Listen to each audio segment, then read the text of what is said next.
Today's story is Fireflies.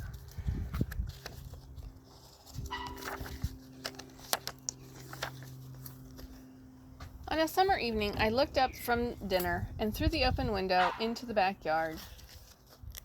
It was growing dark. My tree house was a black shape in the tree, and I wouldn't go up there now. But something flickered there. A moment. I looked, and it was gone. It flickered again, over near the fence. Fireflies, I thought. Don't let your dinner get cold, said Mama. I forked the meat and corn and potatoes into my mouth. Please, may I go out? The fireflies. Mama smiled, and Daddy nodded. Go ahead, they said. I ran from the table down to the cellar to find a jar. I knew where to look. Behind the stairs. The jars were dusty, and I polished one clean with my shirt, and then I ran back up 2 steps at a time. Holes, I remembered, so they can breathe. And as quietly as I could, so she wouldn't catch me, dulling them, I poked holes in the top of the jar with Mama's scissors. Probably better to ask your mom before you do that. The screen door banged behind me as I ran from the house. If someone said don't slam it, I wasn't listening.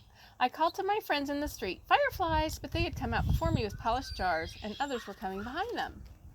The sky was darker now. My ears rang with crickets, and my eyes stung from staring too long. I blinked hard as I watched them. Fireflies, blinking on, blinking off, dipping low, soaring high above my head, making white patterns in the dark. We ran like crazy, barefoot in the grass. Catch them, we cried, grasping at the lights.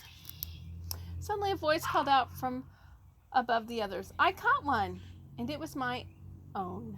I thrust my hand into the jar, spread it open, and the jar glowed like moonlight, and I held it in my hands. In a tremble of joy, I shouted, I can catch hundreds!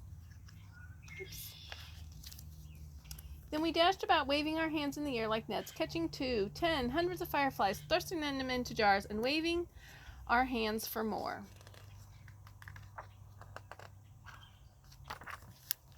Then someone called out from my house, it's time to come in now, and the others called out from other houses. It was over.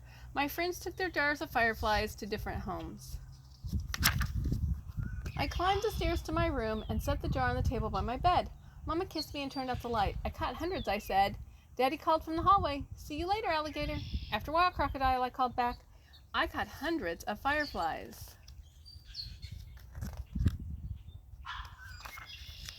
In the dark, I watched the fireflies from my bed. They blinked off and on, and the jar glowed like moonlight.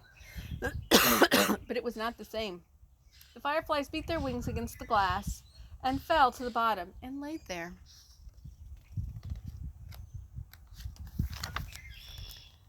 The light in the jar turned yellow like a flashlight left on too long, and I tried to swallow, but something in my throat would not go down. And the lights grew dimmer and dimmer, and the moonlight, like moonlight underwater. I shut my eyes and put the pillow over my head. They were my fireflies. I had caught them.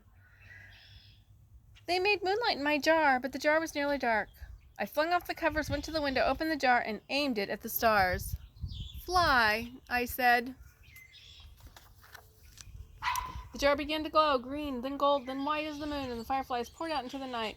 Fireflies blinking on, blinking off, dipping low, soaring high above my head, making circles around the moon, dancing like the stars.